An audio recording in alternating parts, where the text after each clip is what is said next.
ነገሮችን መናገር ፈልጋለሁ። እሱ ምንድነው? ለቤዛ ቀን የታተማችሁበትን ቅዱስን የእግዚአብሔር መንፈስ አታሳዝኑ። መራራነት፣ ንዴት፣ ቁጣ፣ ጨዋታም መሰደብም ሁሉ ከክፋት ሁሉ ጋራ ከናንተ ዘንድ ይወገድ ይላል። ሶስት የጸሎት አይነቶችን መናገር ፈልጋለሁ። ቅዱሳኖች ጸሎትን እንዴት መጸለይ እንዳለበት ማወቅ አለበት። እግዚአብሔርን መንፈስ ያለበት ለቤዛ ቀን የታተማችሁበት ቅዱስ የእግዚአብሔር መንፈስ ውስጥ ያለው ቅዱሳኖች በመላ ዓለም ውስጥ ያሉ ቅዱሳኖች ለቤዛ ቀን የታተማችሁበትን ቅዱሳኖች የእግዚአብሔር መንፈስ በውስጣቸው ያለው ሰዎች በሙሉ ሶስት አይነት የጸሎት አይነቶችን ማወቅ አለባቸው። ሶስቱ የጸሎት አይነቶች የጠላትን ታሪክ የሚያጠፋ ይሆናል።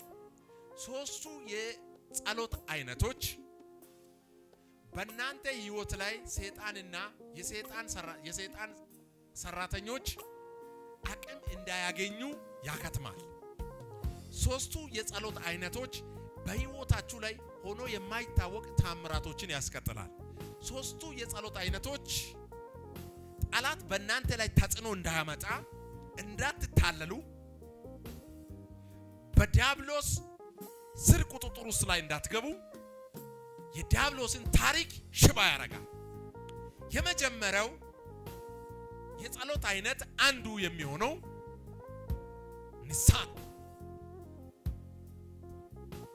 ንስሐ። ስለ ንስሐ አንዳንድ ነገሮች ማውራት ፈልጋል።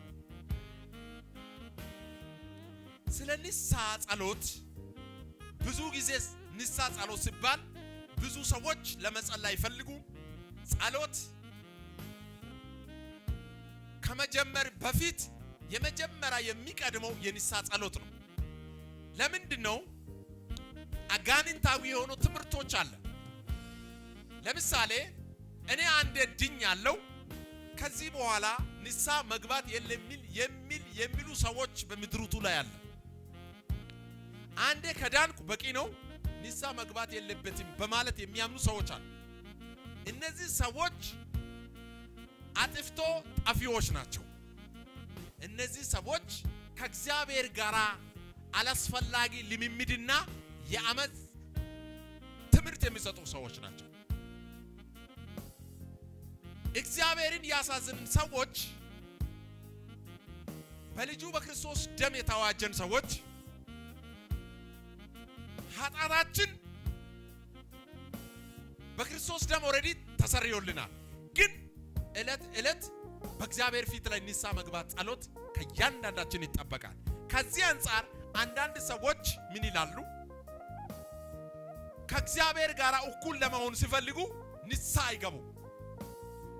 እግዚአብሔር በቀን ውስጥ ላይ በሰጠው አካላችን ውስጥ ላይ በብዙ እይታ እግዚአብሔርን እናሳዝናለን።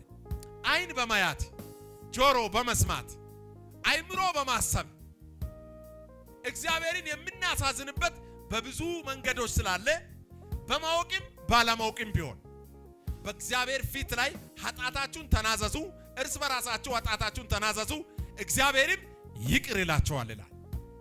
ይህ የሰይጣንን ስራ የሚያፈርስበትና የሰይጣንን እቅድ ሽባ የሚያረግበት የጸሎት አንደኛ አይነት ዋነኛ አይነት የመጀመሪያ አይነት የጸሎት ኃይል ነው።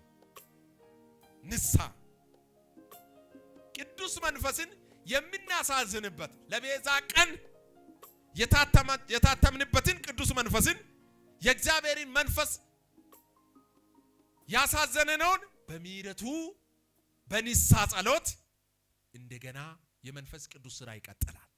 አሜን ነው። እስኪ ይቀጥላል በለው፣ ይቀጥላል በሉት። አለበለዛ ንስሐ ካልገበን አይታችሁ ከሆነ አንዱ ፈሪሳዊና አንዱ አይሁዳዊ ምንድነው አለው? ፈሪሳዊ ምን ይላል? እኔ 10ሩንም ትእዛዝ ሞልቻለሁ፣ አንድም ቀን አልቀረም፣ አንድም ጸሎት አንድም ኃጢአት አልሰራውም፣ ሁሉም ነገር ሞልቻለሁ፣ እኔ ኃጢአት የለም፣ ያልከውን ትእዛዝ ፈጽሜያለሁ ብሎ ዘና ብሎ ይጠብቃል። ያኛውስ ምን ይላል? እኔ ያሳዘንኩ፣ እኔ የበደልኩ፣ እኔ ያንተን ነገር አበላሸው ኃጢአተኛ ነኝ ብሎ ደረት እየመታ ስለ ኃጢአቱ ይናዘዛል። ጌታ ኢየሱስ እንዲህ አለ ደቀ መዛሙርቶቹን እያስተማራቻቸው፣ እውነት እልሃለሁ ደረቱን እየመታ ኃጢአቱን የሚያናዝዝ ይሄ ሰውዬ መንግሥተ ሰማያት ይገባል፣ ያኛው ግን አይገባም ማለት። ምክንያቱም እሱ ጻድቅ ሆኖ ስለተገኘ ኃጢአት የሌለበት ሰው ሆኖ ስለተገኘ፣ ያኛው ግን ኃጢአተኛ ነኝ ብሎ ደረቱን እየመታ የመሰከረ እውነት እልሃለሁ ለሱ መንግሥተ ሰማያት ይገባዋል አለ ጌታ ኢየሱስ። ስለዚህ አንደኛው ሰይጣንን የምናሳፍርበት ትልቁ ነገር ንስሐ ጸሎት ነው። ከጸሎት አይነቶች አንዱ እሱ ሲሆን መራራነት፣ ንዴት፣ ቁጣ፣ ጨዋታ፣ መሳደብ ሁሉ ከክፋት ሁሉ ጋራ ከናንተ ዘንድ ይወገድ። በቀን የምንማረረው ነገር የለንም አለ። ንዴት የሚናደዱ ሰዎች የለም አለ። ቁጣ፣ ጨዋታ የሚናገሩ ሰው የለም አለ። መሳደብ የሚናገሩ ሰዎች የለም አለ። ክፋት ከናንተ ዘንድ ይወገድ። በምንድን ነው የሚወገደው? በንስሐ ጸሎት። ጨዋታ የሚወገደው፣ መራራነት የሚወገደው፣ ንዴት የሚወገደው፣ ቁጣ የሚወገደው፣ መሳደብ የሚወገደው በምንድን ነው? በንስሐ ጸሎት። ቀን ሙሉ እንደዚህ አይነት ነገሮችን ስናደርግ የዋልነውን እነዚህ ነገሮችን የማስወገጃና የሰይጣንን ታሪክ ሽባ ለማድረግ ንስሐ ስንገባ ነገራችን ይቀጥላል። እስኪ ይቀጥላል በለው። ኢየሱስ ጌታ ነው። ኢየሱስ ጌታ ነው። ሁለተኛ ጸሎት ምስጋና ነው። ሁለተኛ ጸሎት ላይ አይታችሁ ከሆነ እስራኤላውያን እግዚአብሔር ያሳየበትን ማርና ወተት የሚፈስበትን አገር እየሄዱ ሳለ ምድረ ባዳ ላይ በጋጠማቸው ነገር የሆነው ነገር ልንገራችሁ። የምስጋና ተቃራኒ ደግሞ ማጉረምረም ነው። አሁን እነሱ እዛ ጋር ከማጉረምረም ይልቅ ምስጋና ማቅረብ ሲገባቸው እዛው ምድረ ባዳ ላይ ማጉረምረም ጀመሩ። የምስጋና ተቃራኒ ነገር አደረጉ። እግዚአብሔር አስገባለሁ ያለውን ጉዞን ካስቀጠለ በኋላ ከዚህ የተነሳ እነዚህ ሰዎች የመጥፋት እድላቸው ሆነ። ያጉረምረሙ የመጥፋ ዋነኛው ሆኑ። ምክንያቱም በዲናቸው በምድረ ባዳ ላይ ተቀበሩ። ይሄ ምክንያቱ ምንድነው? እግዚአብሔርን ማመስገን ሲገባ ተቃራኒ ነገር አደረጉ። በደረሱበት ልክ እግዚአብሔርን ሆነም አልሆነም፣ ተሳካም አልተሳካም፣ ዛሬ የምስጋና መንፈስ በውስጣችሁ ይገባል። በሚታልፉበት ነገሮች ሁሉ ላይ ጠላት በዛም አልበዛም፣ ተዋጋም አልተዋጋም፣ እግዚአብሔር የተናገረላቸውን ያንን የትንቢት ቃል እንዳይፈጸም ምክንያት ምንድነው ካላችሁ ማጉረምረም። ለምን ቆየ? ለምን እኛ ላይ ደረሰ? ለምን ይሄን አክል በደል ደረሰ? ይሄን ምድረ ባዳ ላይ ለምን እንደዚህ ያደረገ እግዚአብሔር ብሎ እግዚአብሔርን ማመስገን ሲገባ እግዚአብሔር ከተናገረላቸው ትንቢት ወዲያላ አስቀራው። ይሄ ምንድነው? ማጉረምረም። የምስጋና ተቃራኒ የሆነውን ነገር ሲያደርጉ መንገድ ላይ እግዚአብሔር የተናገረው ሳይፈጸም በዲናቸው የተቀበሩ ሁሉ ከሁሉ ሁለት ሰዎች ብቻ ነው የቀሩት። እነዛ ሁሉ በዲናቸው ተቀበሩ። ኢያሱና ካሌብ አመስግነው ተሻገሩ። ዛሬ መሻገር ይሆንላቸዋል። እስኪ ይሆናል በለው። እስኪ ማጉረምረም አላጉረምረም ይንበሉት። እስኪ ኢየሱስ ማን ነው? ስለዚህ ሁለተኛ ጥብቅ የሆነው ጸሎት ምስጋና ነው። እግዚአብሔር በተናገረው ነገር ላይ በምስጋና ጠብቁ። ይሁን ግድ የለም የሚሆነው ነገር ታውታላችሁ። በህይወታችሁ ላይ እግዚአብሔር ተናግሯል፣ ትንቢት ተናግሯል። እግዚአብሔር ቀን ይዞልሃል። ለእስራኤላውያን እግዚአብሔር ቃል አናዘም እንዴ? ይዟል። የያዘውን የተስፋ ቃልን የወረሱት ኢያሱና ካሌብ ምን ስለሆኑ? በምስጋና አመስግኖ ስለጠበቁ። አያችሁ፣ ያጉረምረሙ ነው እንደ ወረሱት።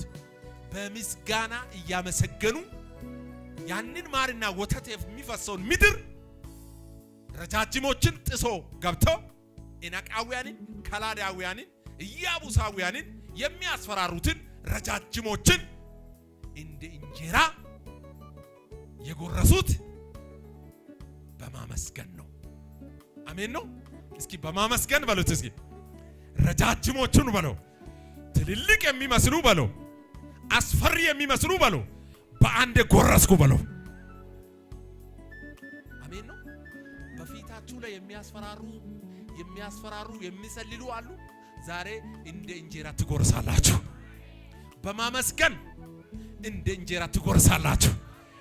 በጣም አለ የሚሉ የናንተን ነገር የናንተን ውድቀት እየተባበቁ እግር ለእግር እየተከተለ ያለ መንገዳችሁን ሊዘጋ የሚፈልግ ነፍሳችሁን የሚያስጨንቅ መውጫ መግቢያችሁን እያስጨነቀ ያለው እግዚአብሔር በማመስገን ዛሬ አለኝ ትጎርሳላችሁ። እነዚህ ረጃጅሞች ናቸው። በጣም የሚያስፈሩ ናቸው። ሁሉ ነገር የነሱ ይመስላል። በአምላካችን በእግዚአብሔር ስንወራረድ እነሱ የተማመኑት ፈረስና ሰረገላዎችን ነው። እኛ ግን በአምላካችን በእግዚአብሔር እንደ እንጀራ ለመጉረስ ከፍ ከፍ እንለዋለን። አሜን ነው። አሜን ነው። እስኪ ከፍ ከፍ እንለዋለን በለው። አሜን ነው። ኢየሱስ ማን ነው? እነሱ የተማመኑት ፈረስና ሰረገላው፣ እኛ ግን የተማመንነው በአምላካችን በእግዚአብሔር። አሜን ነው። አምላካችንም እግዚአብሔርን አመስግነ ነው በአምላካችን በእግዚአብሔር እናሸንፈዋለን።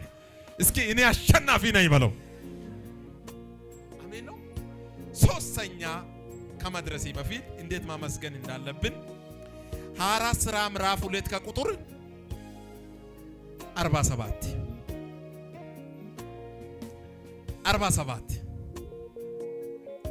እግዚአብሔርንም እያመሰገኑ በሕዝብ ሁሉ ፊት ሞገስ ነበረባቸው። ጌታም የሚድኑትን ዕለት ዕለት እነርሱ ላይ ይጨምር ነበር። ሐዋርያት ሥራ ምዕራፍ 2 ከቁጥር 47 እግዚአብሔርም እያመሰገኑ በሕዝብ ሁሉ ፊት ሞገስ ነበረባቸው። ጌታም የሚድኑትን ዕለት ዕለት በእነርሱ ላይ ይጨምር ነበር ይላል። ሲያመሰግኑ ነው የጨመረው። እስኪ ሲያመሰግኑ ነው በል። አንድ ሰው ሞገስ ከሌለ ምንም ማድረግ አይችልም። ሞገስ ራሱ የእግዚአብሔር መንፈስ ነው። አሜን ነው። ሞገስ የሌለ ሰው አይታችሁ ከሆነ ሰው ሁሉ በጣም በቀላል ሁኔታ ነው የሚያየው። ሰይጣንም ለመምታት የሚፈልገው ሞገስ የሌለው ሰው። ሙሴ አይታችሁ ከሆነ ሞገስን ካልሰጠኝ እንዴት ሆኜ ነው ሄደዋል? መንፈስ እኮ የእግዚአብሔር መገኘት እኮ አሜን ነው። የእግዚአብሔር አብሮነት እኮ ነው።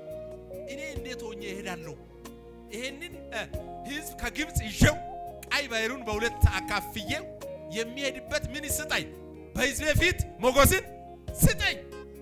ሕዝብ ማመን የሚፈልግበትን ሞገስ ስጠኝ። እስራኤላውያን አንተ የተናገርከውን የሚሰሙበትን ሞገስ ስጠኝ። ሞገስ ከሌለስ እስራኤላውያን በፍጹም ሙሴን ሊቀበሉ አይችሉም። ሙሴን ለመቀበል አይችሉም። ስለዚህ ምን ስጠኝ? ሞገስን ስጠኝ። ሞገስን በፊት እንዲያገኘው አሳየኛል።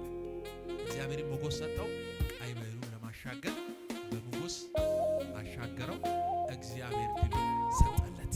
ዛሬ በኢየሱስ ስም በማመስገን በኢየሱስ ስም ሞገስ ይጨምርላችኋል። ይጨምራል በሉት። በስራ ቦታ ላይ ሞገስ ይጨምራል። በስራ ቦታ ላይ ሞገስ ይጨምራል። በጤናችሁ ላይ ሞገስ ይጨምራል።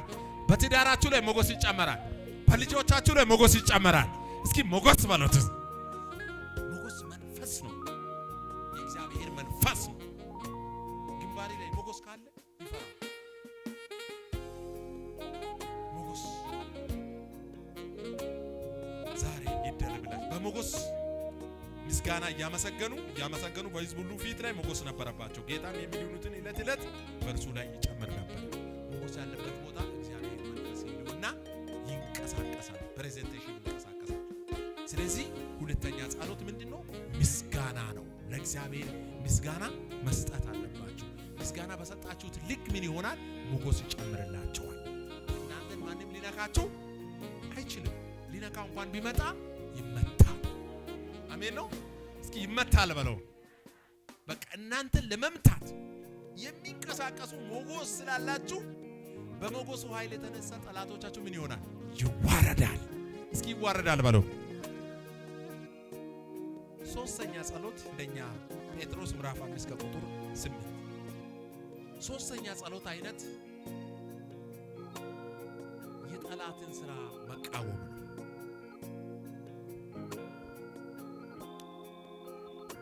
ንቁ፣ ባላጋራችሁ ዲያብሎስ እንደሚያገሳ አንበሳ ፈልጎ የሚውጠውን ፈልጎ ይዞራል ይላል። ጸንታችሁ መቃወም፣ ጸንታችሁ መቃወም ማንን? ዲያብሎስ። አንዳንድ ጊዜ ብዙ ጊዜ የምናወራው ብዙ ቅዱሳኖች የሚያወሩ ነገር አለ። ድግምት ተሰርቶብሃል ተሰርቶብሻል ሲባል ሰይጣንን እንዴት መቃወም እንዳለበት ማናውቃችሁ ሰዎች አላችሁ። እንዴት ነው መቃወም አለብን?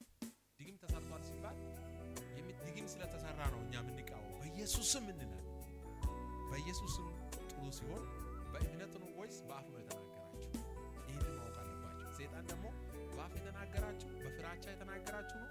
በፍራቻ መልስ ነው የሰጣችሁ ወይስ ከልብ የሆነው እምነት ነው የተናገራችሁ? ለምሳሌ አንድ የሆነ ድግምት ተሰርቷል የተባለው ሰው ላይ በኢየሱስ ስም ስንል ያ ሰው ያ ግለሰቡ በኢየሱስ ስም ብሎ ሲያወራ ከልብ ነው የተናገረው ወይ ድግምቱን ስለፈራ ነው ሰይጣኑን ስለፈራ ነው ያወራው ያ ሰው የሚለውን ነገር ይወስናል። ስንቃወም አንደኛው በእምነት መሆን አለበት፣ ሁለተኛ ከልብ መሆን አለበት። ሰይጣን ሶስተኛ ጸሎትን አጥብቆ እኛን ለማታለል ይፈልጋል። የራሱ ዓላማ ለማሳካት ሲፈልግ የትኛውም የጠላትን ሥራ እንዳንቃወም ሐሳባችን ይይዛል። ሰይጣን የሚፈልገው ማታለል ነው። በዲያብሎስ እንዳትታለሉ ንቁ ይላል። የእርሱ ሐሳብ አንስቶም ይላል አንደኛ ዮሐንስ። ምክንያቱም እንደሚያገሳ የሚንቀሳቀሰውን አንበሳ የሚመስለውን ለመቃወም ትጉ ይላል። ባላጋራችሁ ዲያብሎስ ባላጋራ ተቃራኒ የሆነው የእናንተን ሐሳብ የማይቀበል ከእግዚአብሔር ሐሳብ ጋር የሚያጋጭ ተቃውሙ ይላል። ይሄንን የምንቃወምበት ጸንታችሁ ቁሙ ይላል። የዲያብሎስ ሽንገላ ትቃወሙ ዘንድ ጸንታችሁ ቁሙ። ስለዚህ ሰይጣንን ስንቃወም የመጀመሪያ የምንቃወምበት አካሄዶች ማወቅ አለብን። እሱ ምንድነው ካላችሁ አንድ ሰው ለምሳሌ የሚኖርበት ህይወት ይወስናል። የሚኖርበት ህይወት ራሱ ለሰይጣን መቃወም አለበት። ሰይጣንን የሚያዋርድበትና ሰይጣንን ሽባ የሚያደርግበት አቅም መኖር አለበት። አንድ ሰው በእግዚአብሔር ፊት እየኖርኩ ነው ብሎ ሰይጣንን የሚቃወምበት አካሄድ የመጀመሪያ መስተካከል ያለበት ከህይወቱ ይቀጥላል። ህይወቱ ምን አይነት ህይወት ነው የሚኖረው? ምን አይነት ንግግር ነው የሚኖረው? ለሰይጣን ምቹ የሆነው ንግግር ወይም ምቹ የሆነው አገባብ የሆነው ህይወት ካለ ያ ህይወት ከህይወታችሁ ማስወገድ አለባችሁ። ምክንያቱም ሰይጣን ደግሞ የሚከሰው አንድ ነገር አለ። መጽሐፍ ቅዱስ ላይ ዓለምን ዞሬ አንድ ጻድቅ ሰው አገኘው አለ። እሱ ማን ነው? ኢዮብ ነው። ኢዮብ ራሱ ምን ሲያደርግ ነበር? መልካም ሰው ነው። ኃጢአት የሌለበት ነው። በእግዚአብሔር ፊት የተመሰከረ ነው። ኢዮብ እንኳን ኃጢአትን ቤተሰቦቹ ኃጢአት ሰርቶ ማነው ልጆቼ ኃጢአት ሰርተዋል ብሎ መስዋዕትን ያቀርብ ነበር። ምናልባት ልጆቼ አሳዝኖ እግዚአብሔርን የኔ ልጆች በእግዚአብሔር ፊት ላይ ያሳዘነው ነገር ይኖሩን ብለው በፍራቻ መስዋዕት ለእግዚአብሔር ያቀርብ ነበር። እሱ ጻድቅ ሰው ነው። አያችሁ፣ አሁን እንኳን ያን ክፍተቶችን እየዘጋ የነበረው ጻድቅ ሰው የነበረው ማን ነበረ? ኢዮብ ነበረ። ለልጆቹ ራሱ መስዋዕት ያቀርብ ነበር፣ ከሱ አልፎ ማለት ነው። ያን ነገር ያደረገው ኢዮብ ሰይጣንን ምን እያደረገ ነው? ሽባ እያደረገ ነው። በአንድ በኩል ለማን መስዋዕት ስላቀረባ? ለልጆቹ ይጠነቀቃል። በልጆቼ በኩል ኃጢአት ይገባብኝ ይሁን? አንድ ጊዜ መቃወም ያለብን ነገሮች አሉ። ኢዮብ ይሄንን ያደረገበት ምስጢር አንድ ነገር አለ። በልጆቼ በልጆቼ በኩል ኃጢአት እንዳይገባ እኔ በእግዚአብሔር ፊት ላይ እንደሚጸልይ ጻድቅ ሆኜ እንደተገኘው በልጆቼ በኩል ሰይጣን ዞሮ እንዳይመጣ ምን እያደረገ ነው? በብሉይ ኪዳን ዘመን ላይ እንኳን መስዋዕትን ለልጆች ሲል ማን ያቀርብ ነበር? ኢዮብ ያቀርብ ነበር። ይሄን ምን እያደረገ ነው? አናኖሩ ህይወቱ የሚያደርግበት ነገሮች ምን እያደረገ ነው? ሰይጣንን ሽባ እያደረገ ነው። በኢዮብ ህይወት ውስጥ ላይ ሰይጣን እንዳይገባ ዙሪያውን በልጆቹ በኩል ሰይጣን እንዳይገባ ምን እያደረገ ነው? እየዘጋ ነው። የሰይጣን በሮችን ክፍተት እንዳይፈጠር በልጆች በኩል እንዳይመጣ ኢዮብ ምን አረጋው? ዙሪያውን አጠረው ማለት ነው። ዛሬ በኢየሱስ ስም ሰይጣንን በመቃወም ዙሪያውን ታጥራላችሁ፣ በእሳት ቅጥር ታጥራላችሁ። ይሄ ትልቅ ጥበብ ነው። ገብቷችኋል? ትልቅ ጥበብ ነው። በዚህ ምድር ላይ ህይወቱ ነው የሚመሰክረው። ሁሉ ጊዜ ሰይጣንን በመቃወም ብቻ ሳይሆን ከራሳችን ህይወት ጀምሮ ሰይጣንን መቃወም አለብን። ይሄ የኔ ህይወት ያለውበት አካሄድ ያለውበት ንግግር ያለውበት ማውጣት መግባት የሚሰራበት ቦታ ላይ እግዚአብሔርን ሰይጣን እንዳይገባ ሰይጣን ደግሞ መቃወሚያ መንገድ እንዳያዘጋጅ ምን ማድረግ አለብን? መዝጋት አለብን። ስለዚህ ሶስተኛ ጸሎት ምንድነው? ሰይጣንን መቃወም። የምንቃወመው በምንድነው? በተግባር በህይወታችን በድምጽ ብቻ ሳይሆን በህይወታችን ራሱ ሰይጣንን እንዲቃወም ያደርጋል። ከኛ ጋር እንዳይገናኝ፣ ከኛ ጋር እድል ፋንታ እንዳያገኝ፣ ከኛ ጋር ያለው ህይወት ላይ እድል ፋንታ እንዳያገኝ፣ ክፍተት እንዳያገኝ በመዝጋት የኛን የምንኖርበት ያ ህይወት ራሱ ሰይጣን እንዳይቀርብ ያደርጋል። ኢዮብ ጋር ዙሪያው እንደታጠረ ያወቀው ሰይጣን ምንድነው? የኢዮብ አናኖሩ ከሌላ ሰዎች የተለየበት ምክንያት ምንድነው? ለእግዚአብሔር የሚያቀርበው መስዋዕትና ለእግዚአብሔር ታማኝ ጻድቅ ሰው በመሆኑ ሰይጣን ለመቅረብ ፊት ለፊት ለመቅረብ የሱን ነገር ለመቅረብ አጣ። ዓለምን ዞሬ አንድን ሰው አገኘው አለ። ዓለም ላይ ሁሉ ከሰይጣን ጋር የተነካካ ስራ እየሰራ ነበር ማለት ነው። ሰይጣን የሚወደውን ስራ እያሰራ ነበር ማለት ነው። ኢዮብ ጋር ሲመጣ ግን አንድ ነገር አጣዋል። ኢዮብ ጻድቅ ሆኖ ተገኝቷል። ዙሪያን በእሳት ቅጥር አጥራል። እሱ እንዳይነካ ዙሪያን አጣርካል። ምክንያቱ ምንድነው? ምን ህይወቱ ሰይጣን መግቢያው ወደሱ እንዳይገባ ተከላከለ ማለት ነው። የሚኖርበት ህይወት የህይወቱ አናኖሩ ምን አድርጓል? ሰይጣን ክፍተት እንዳያገኝ ኢዮብ ላይ አንዳች ነገር እንዳያገኝ ዘጋ ማለት ነው። ዙሪያውን አጠረ ማለት ነው። ጻድቅ ሆኖ ተገኘ ማለት ነው። ታማኝ ሆኖ በእግዚአብሔር ተገኘ ማለት ነው። የእግዚአብሔርን ትእዛዝ ጠበቀ ማለት ነው። ሰይጣን መንገዱ ጠፈበት መግቢያው ማለት ነው። እግዚአብሔር ዛሬ እንደዚህ አይነት መንፈስ በእናንተ ውስጥ ያኖራችሁ።